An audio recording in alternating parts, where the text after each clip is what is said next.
We appreciate you joining us. And now we welcome to the program Kelly Bennett, Multimedia Journalist, SuperTalk Mississippi News.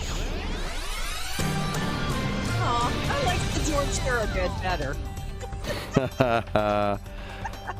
All right, Kelly. Morning, guys. Raining down there? Not yet. Not last I checked. But I don't get out of my studio much during the workday, honestly. So. Well, I tell you what, it has been raining rather harshly in the central Mississippi area. Raining torrents. All right, it's been another busy week down there at the Mississippi Capitol, the legislature, deliberating all those bills coming out of committee. What are you tracking these days? Yeah, there was a big deadline earlier this week where if these bills didn't make it out of committee, they died. Some of them did. Typically about 75% of legislation dies on that deadline. But here are some big ones that they're still working on. You know, education has been a big topic this year. A lot of different bills dealing with education, actually. So the House has introduced the Inspire Act. That would replace the current MAEP funding formula completely. And now we've got a bill in the Senate that would tweak the formula, but wouldn't be a total rewrite. Now, there's some arguments over which bill is better. It's unclear what the Senate is going to do with the Inspire Act. It heads to their chamber for consideration. Now, the House bill does. I thought it was pretty interesting, though. Representative Rob Robertson, chair of the Education Committee, talked a little bit. He talked a little bit about MAEP funding and where we're at right now. Mississippi Department of Education, every year we're about, using the formula, we're about $1,100 below what they have asked for. Now, my question is, do they need that money? And if they do, what do they need it for? Or is it that we just need to allocate differently? So I think people need to understand that even our state lawmakers, it's their job to figure this stuff out, right? They do this all day. If you've ever read a bill before, you know how complicated they can be. But even he says that the MAEP funding formula is just really hard to understand. It's ridiculous to me that I cannot explain to you the current formula. And I don't claim to be the smartest person in the world, but goodness knows this should not be that hard to explain. And I got to agree. We need to simplify the process of some of this stuff. You know, I've seen federal lawmakers doing that this year. They're introducing one-sentence bills. It's going to do this, and this will be the result. And that's really all you need. So I think there's a tendency to make it a little over-complex. Now, earlier this week, while we're still on the topic of education, during his State of the State address, Governor Tate Reeves cited the success of the Mississippi School for Math and Science. That's located on the campus of the Mississippi University for Women. And he proposed 11 additional math and engineering magnet schools be implemented across the state. Now, the whole purpose of this is to get students ready to compete in the labor field when they graduate, and also provide an avenue for those in failing school districts to have opportunities elsewhere. And there's a lot of legislation being debated right now. I know you're aware of this, Gerard. Brain drain. It's a big topic. They're trying to put an end to this. Governor Reeves, also in his State of the State speech, talked an awful lot about economic development and how that's the focus of what he's been doing. He's trying to get these big companies in. You have to educate your population to take these jobs. You need these high-paying jobs. And this is something they feel would contribute to that. In fact, House Speaker Jason White says that would give Mississippi universities an entirely new mission. Which dovetails very well with our chairman of education's bill wanting to create one at Delta State University on the campus to give folks a choice in failing school districts to just go to that campus instead. We could do that just as the governor wants to do it. We're excited to get with his people and figure out exactly what they envision and see if there's a way for us to do that. Now, colleges, especially in Mississippi, but across the nation, they keep talking about what they're calling this enrollment cliff that they're facing, where student enrollment is expected to drop. It's starting to happen here a little bit. And so they're coming up with legislation to kind of preempt that issue. There's one bill that came out this week. It surprised a lot of people. It would merge the Mississippi University for Women with Mississippi State, and it would change MUW's name to the W at Mississippi State University. It's not been a women-specific university for decades now. Well, Right. it passed out of the Senate Committee on Education earlier this week. It was interesting to hear Sally Doty speak about this bill this morning. It's Senate Bill 2715, and she said it was a surprise to her. She graduated from there.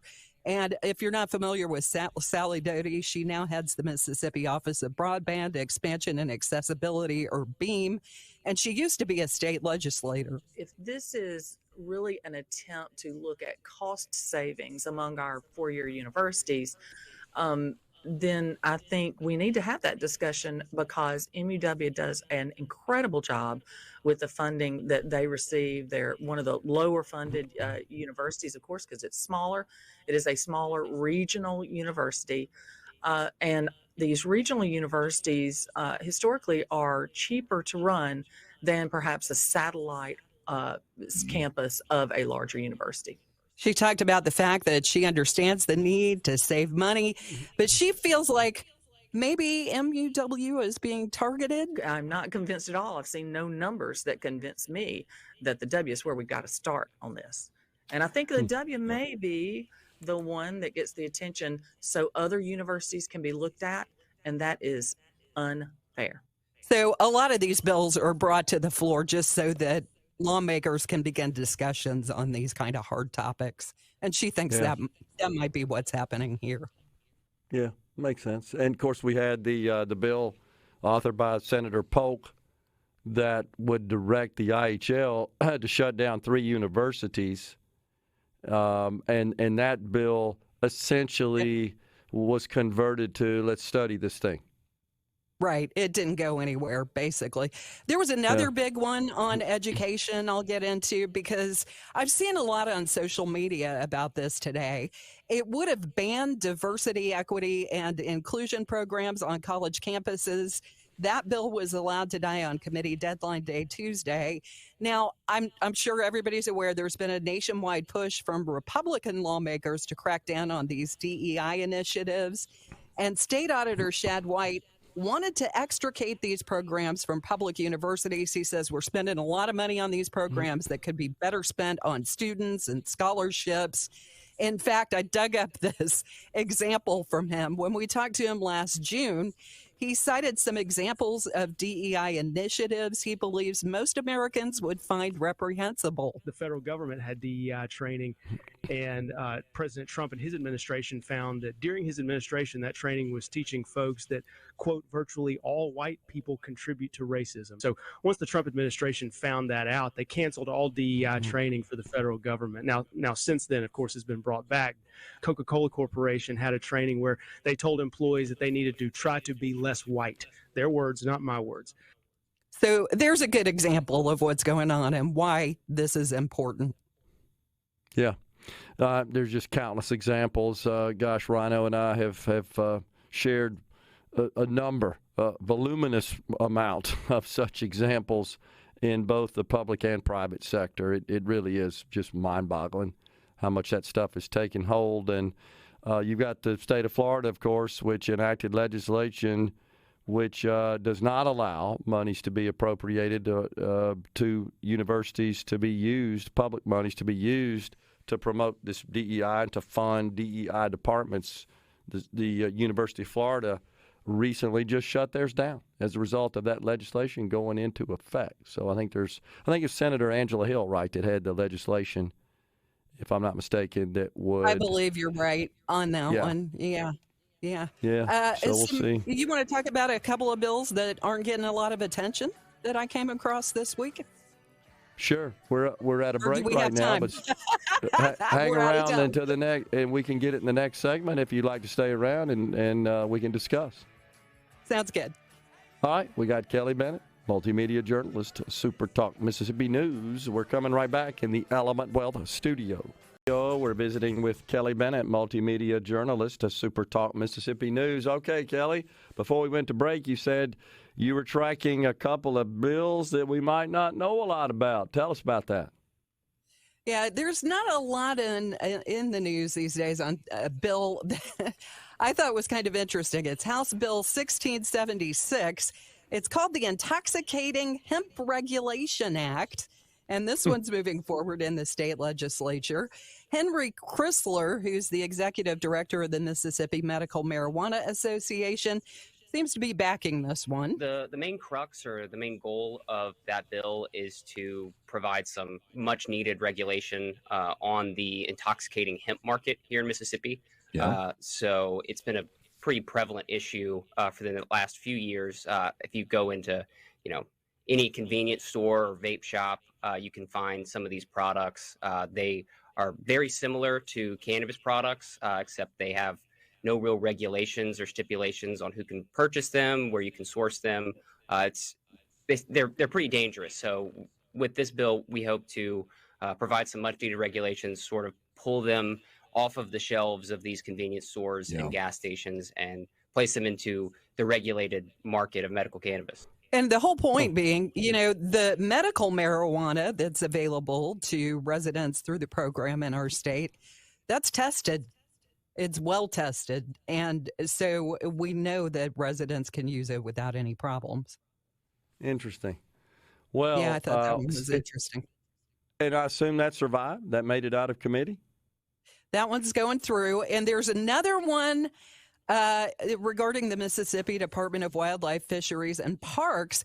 Now, they currently oversee our state's, I believe it's 25 state parks. Yeah, it's 25.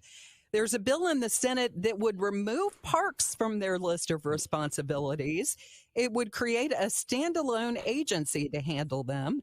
This one is coming from Senator Hob Bryan. He says the proposed legislation didn't come from a lack of satisfaction with the current structure. He just believes if Parks and Recs were segmented to its own division, it would add to the quality of state parks, and they'd have a board to oversee it, much like they do with other stuff in the state. I thought that one was kind of interesting. Not hearing a lot about it.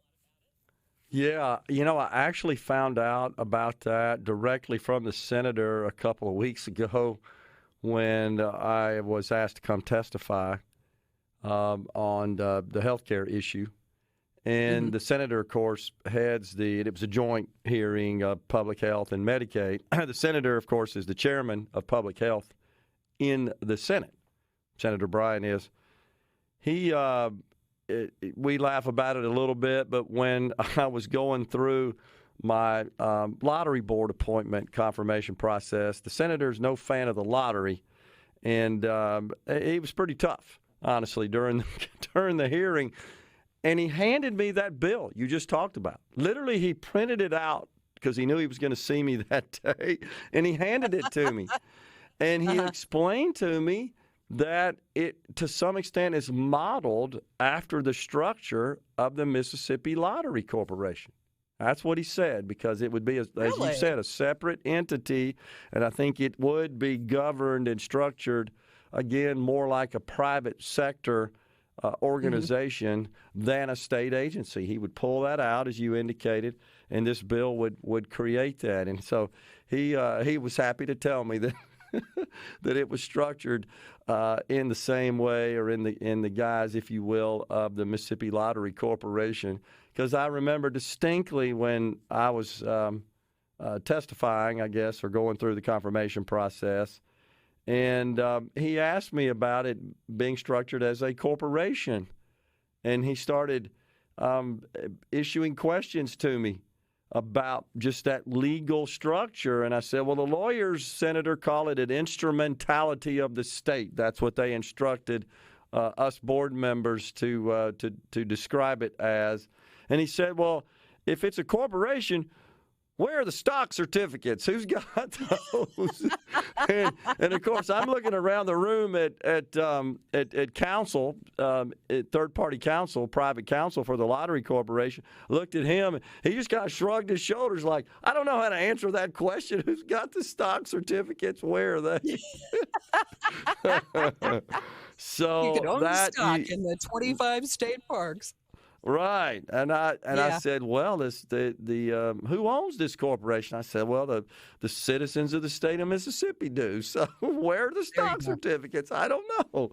So I guess I have a little connection, 5 years ago to what he offered there. But yeah, you're right. That hasn't got a great deal of attention. That's interesting.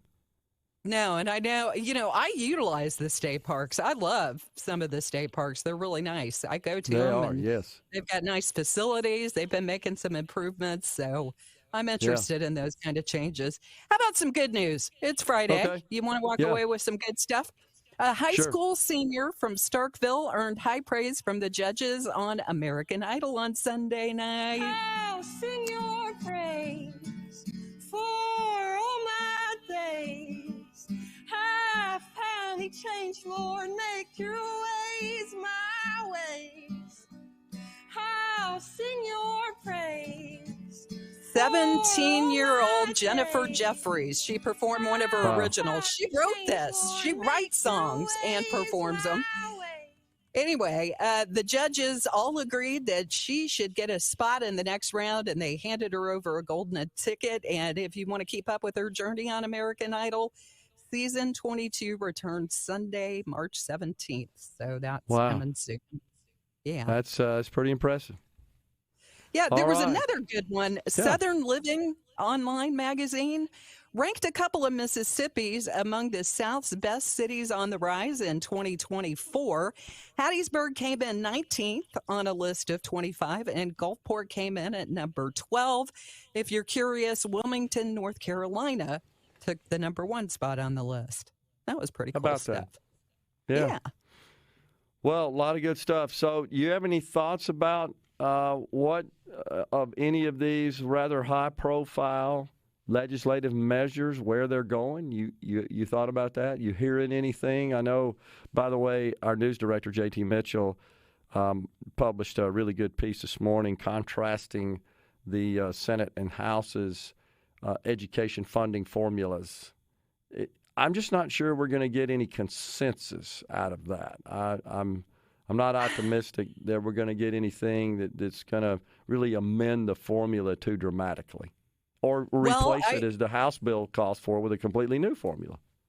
I would say the same about the ballot initiative legislation. The House and Senate can't seem to come together on that either. So where does that leave Mississippians in regard to these things? Because, and they're discussing some really grandiose changes, Gerard, and I think maybe the bigger the changes that are put forward, the harder it is to come to that agreement between the chambers.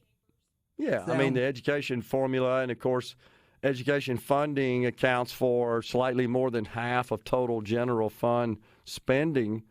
And so, that's going to be controversial. The funding formula has been controversial for a while, honestly. It has. It's been a subject of a great deal of debate for some time. So now we've got the House who comes forward with a total rewrite, essentially, a revamp of the entire formula. It's the Inspire formula really doesn't have too much similar to the present MAEP. And then the Senate comes back and it sort of tunes and tweaks within the framework of MAEP. It's just hard to see that we're going to get any consensus there that could get to the governor's desk for signature on addressing our education formula. The same is true with the ballot initiative. I'm not sure if we'll be able to work out those differences. One senator actually came out and said this MAEP Inspire formula from the House is no formula. That's a pretty big disagreement there. So, yeah, it's no formula. That consensus is really the key when it comes to these bills getting onto the governor's desk. It's no formula. That's interesting. I think if most people, again, had any understanding of the existing MAEP formula, my gut feel is they would also say, gee, that seems awfully complicated, and maybe we can simplify that.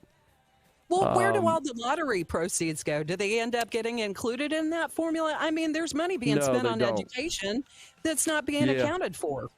So the first $80 million goes to the state highway. First $80 million produced in a year to the state highway fund, and then the remaining, which amounts to about $50 million a year, a little less than that, goes to the education enhancement fund, which is a totally separate funding mechanism than general fund, which is done through the MAEP, and it addresses different spending needs. Don't you think it should we appreciate you coming on. No, because it's totally separate. We got to go. Thanks. See you later. All right, have a great weekend. Don't forget the time change this weekend. Spring forward. Yep. Thanks.